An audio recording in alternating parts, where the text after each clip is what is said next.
नमस्कार, मैं हूं शुभम गुप्ता और आप देख रहे हैं जनहित टाइम्स का नया नवेला कार्यक्रम ब्लैक एंड वाइट राजनीति। इसमें हम आपको ब्लैक एंड वाइट ज़माने के वो किस्से बताएंगे जिसे सुनकर आप पुराने भारत को समझ पाएंगे, उससे प्रेम कर पाएंगे। तो अगर आप चाहते हैं कि हिंदुस्तान की उस राजनीतिक ज़मीन की मिट्टी की सोंधी सी खुशबू आप तक पहुँचे, तो हमारे चैनल को सब्सक्राइब कीजिए। आज हम आपको किस्सा सुनाने जा रहे हैं ऐसे व्यक्तित्व का जो सपनों को खूब जीता था और उन्हें हकीकत में बदल देता था। क्योंकि जब वो 23 साल के थे तो उन्होंने कहा था कि मम्मी, मैं इस देश के लिए पहली जनता कार बनाऊंगा, और उस वक्त की सरकार ने अपनी तिजोरी खोल दी। जब 28 साल का हुआ तो बोला कि मम्मी, मैं इस देश की सभी समस्याओं का हल निकालूंगा। तो तमाम मंत्री और मुख्यमंत्री उसके सामने हाथ बांधकर खड़े हो गए। और केवल 5 साल बाद जब 33 साल का हुआ तब 8 राज्यों के मुख्यमंत्री और 250 से ज़्यादा सांसद उनके नाम की कस्में खाते थे। लेकिन एक सुबह वो अचानक इस राजपाट को छोड़कर चल बसे। ये कहानी है संजय गांधी की मौत की। तारीख 23 जून साल 1980। देश की प्रधानमंत्री इंदिरा गांधी कुछ ही महीने पहले सत्ता में वापस लौटी थीं। 1977 में उन्होंने सत्ता गंवाई थी इमरजेंसी की ज़्यादतियों के चलते। लेकिन केवल 2 से ढाई साल में देश की जनता को समझ आने लगा कि जनता पार्टी के नाम पर जो लोग इकट्ठा हुए हैं वो इस देश पर शासन करने के काबिल नहीं हैं। इंदिरा की सत्ता वापसी का श्रेय सबसे ज़्यादा उनके बेटे संजय को दिया जाता है, जिन्होंने टिकट वितरण कर कई युवाओं को मौका दिया। संजय गांधी की सत्ता पर वापसी और संगठन पर मजबूत पकड़ का ये सिलसिला चल ही रहा था और मई 1980 में इंदिरा गांधी ने ये ऐलान किया कि उनका छोटा बेटा संजय गांधी अब कांग्रेस का महासचिव भी बनेगा। अमेठी के सांसद तो वो पहले से ही थे। संजय जिस तरह की सियासत किया करते थे उनकी फितरत भी वैसी ही थी, खतरों से बेपरवाह होकर खेलना, जैसे सब कुछ शाश्वत हो। जब वो सफदरजंग रोड पर अपनी मोटरसाइकिल चलाया करते थे तो कट ऐसी हुई थी और उन्हें बताया कि संजय अब इस दुनिया में नहीं है। इससे पहले जब डॉक्टर संजय के पार्थिव शरीर को पैच कर रहे थे तो वो एक बार फिर उस जगह गईं जहां का आश्रम भी वहीं इंदिरा के आवाज़ से ही चला करता था। ये वाक्य है संजय गांधी के मौत के 2 दिन पहले का। धीरेन्द्र ब्रह्मचारी कश्मीर से एक चार्टर्ड प्लेन से वापस लौटे और एयरपोर्ट पर उनकी मुलाकात संजय से हुई। संजय बोले, आइए स्वामी, आपको हवा की सैर एक बार फिर करवाता हूँ। संजय गांधी के स्टाइल में धीरेन्द्र ने कहा, मैंने तुम्हारी चपलता के किस्से सुने हैं, मुझे बख्श दो। वैसे ऐसा ही एक किस्सा और है। संजय गांधी की मां इंदिरा गांधी के सहयोगी आर.के. धवन अगले रोज संजय के प्रलोभन में आ गए। संडे को जब संजय गांधी सफदरजंग रोड के दिल्ली फ्लाइंग क्लब के प्लेन को उड़ाने के लिए निकले तो उनके साथ आर.के. धवन सवार थे और हवा में चंद मिनट बिताने के बाद जब धवन वापस लौटे तो शाम को उन्होंने कहा, मैडम प्राइम मिनिस्टर, मैं आज के बाद कभी भी संजय के साथ सवारी नहीं करूंगा। इंदिरा के लिए ये सुनना अब नया नहीं था। बार बार तमाम नेता उन्हें बता रहे थे संजय के इस एडवेंचरस माइंड सेट के बारे में। यहाँ तक कि माँ ये मन बना चुकी थी कि वो कह दे कि संजय, तुम्हें इस देश को संभालना है और इसलिए एयरक्राफ्ट संभालना और उस पर भी इस तरह की हरकतें करना बंद करो। लेकिन तारीख जानती है कि माँ हमेशा की तरह संजय को वो बात नहीं कह पाई जो सही थी और उसके बाद उन्होंने अपने जवान बेटे की लाश पर फफक कर उन्हें रोना पड़ा। अब बात संजय गांधी की मौत वाले दिन की, यानी कि 23 जून 1980 की। प्रधानमंत्री इंदिरा गांधी के आवास से सुबह 7:15 बजे एक हरे रंग की मेटाडोर कार निकलती है। हमेशा की तरह ड्राइविंग सीट पर संजय सवार थे। संजय का उन दिनों का ये शगन था कि वो सुबह सवेरे नज़दीकी सफदरजंग एयरपोर्ट पहुंच जाया करते थे ताकि वहां पर उपलब्ध एयरक्राफ्ट पर सवार होकर हवा में कलाबाजियां खा सकें। ये संजय का शौक़ था जो दिनों दिन परवान चढ़ रहा था और 23 जून को वो ज़्यादा उत्साहित थे क्योंकि वो पहली मर्तबा एक नए एयरक्राफ्ट पीट्स S2A पर सवारी करने वाले थे।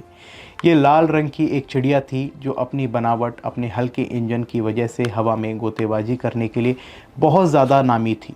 सफदरजंग एयरपोर्ट पर संजय का इंतज़ार कर रहे थे दिल्ली फ्लाइंग क्लब के चीफ इंस्ट्रक्टर सुभाष सक्सेना। संजय और सुभाष एयरक्राफ्ट पर सवार हुए और उन्होंने उड़ान भरी। थोड़ी देर में प्लेन अशोका होटल के ऊपर था और फिर उसने गोल गोल कलाबाजियाँ करना शुरू किया।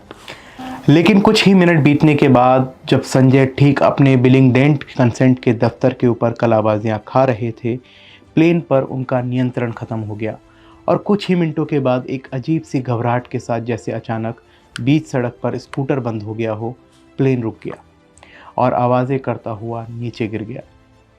संजय का एयरक्राफ्ट क्रैश हो चुका था। ये खबर सरकारी एजेंसियों तक पहुंची और 15 मिनट के भीतर वहां फायर ब्रिगेड के लोग एम्बुलेंस के साथ मौजूद थे। लेकिन एम्बुलेंस की शायद अभी उतनी ज़रूरत नहीं थी, क्योंकि एयरक्राफ्ट का मलबा पेड़ों के बीच में फंसा हुआ था। तमाम शाखाओं को काटा गया और 2 शव नीचे उतारे गए। ये लाशें थी सुभाष सक्सेना और संजय गांधी की। दोनों को एम्बुलेंस से स्ट्रक्चर निकालकर लाल कंबल में लपेटकर रख दिया गया और होने लगा इंतज़ार, क्योंकि कुछ ही मिनटों में वहां देश की सबसे ताकतवर शख्सियत अपने बेबस माँ के स्वरूप में सामने आने वाली थी। इंदिरा गांधी को जैसे ही ये खबर मिली कि उनके बेटे का एयरक्राफ्ट क्रैश हो चुका है, वो अपने सहयोगी RK धवन के साथ मौके पर पहुंची। कार एक्सीडेंट की जगह से कुछ यार्ड पहले रुक गई। इंदिरा गांधी नीचे उतरी और दौड़ने लगी। चंद कदमों के बाद शायद उन्हें यह एहसास हुआ कि वहाँ पर सैकड़ों की भीड़ खड़ी है और वो सिर्फ माँ इंदिरा को नहीं बल्कि प्रधानमंत्री इंदिरा गांधी को भी देख रही है। इंदिरा के कदम कुछ रुके, वो पास में पहुंची और लाल कंबल हटाया और बेटे के शव को देखकर बिलख बिलख कर रोने लगी। ये इकलौता मौका था जब लोगों ने देश के आयरन लेडी को इस तरह भावुक होते हुए देखा था। संजय के शव को 2 दिन रखा गया। इंतज़ार था, क्योंकि उनके बड़े भाई और इंडियन एयरलाइंस के पायलट राजीव गांधी अपनी पत्नी सोनिया और बच्चों राहुल और प्रियंका के साथ इटली में छुट्टियां मना रहे थे। संजय गांधी की पत्नी मेनका गांधी तो मौके पर मौजूद थी, लेकिन मेनका के संभल रहे उनके भाई भी विदेश में ही थे। इनका इंतज़ार किया गया और 2 रोज़ के बाद संजय का अंतिम संस्कार हुआ और उनके साथ ही सियासत में नए सिरे से तमाम आशंकाएं सभी को होने लगी। अब कांग्रेस का क्या होगा, क्योंकि पिछले 3-4 बरस में कांग्रेस और सरकार में इस तरह की व्यवस्था बन गई थी कि इंदिरा गांधी विदेश मामले और राजनीति के बड़े बड़े मामले देखती थी, जबकि संगठन और राज्यों की सियासत पूरी तरह से संजय गांधी के कब्जे में आ चुकी थी। हालिया चुनाव में जिन 8 राज्यों में कांग्रेस जीती थी, वहां के मुख्यमंत्री भी संजय गांधी ने चुने थे। यही बात प्रदेश अध्यक्षों पर भी लागू होती थी। तो अब सवाल ये था कि अब संजय के बाद कौन? क्या संजय की पत्नी मेनका गांधी या संजय के बड़े भाई राजीव गांधी? हम सब जानते हैं कि इसका जवाब राजीव गांधी है, जिन्हें इंदिरा ने अपनी सियासत की बागडोर सौंपी। इसके बावजूद कि राजीव को सियासत से कतई लगाव नहीं था और इसी के वादे के साथ उन्होंने सोनिया गांधी से शादी भी की थी। लेकिन एक माँ की बेबस पुकार के आगे एक पति की दी हुई कसम नहीं चली। संजय गांधी को बार बार इमरजेंसी के खलनायक के तौर पर पेश किया जाता है।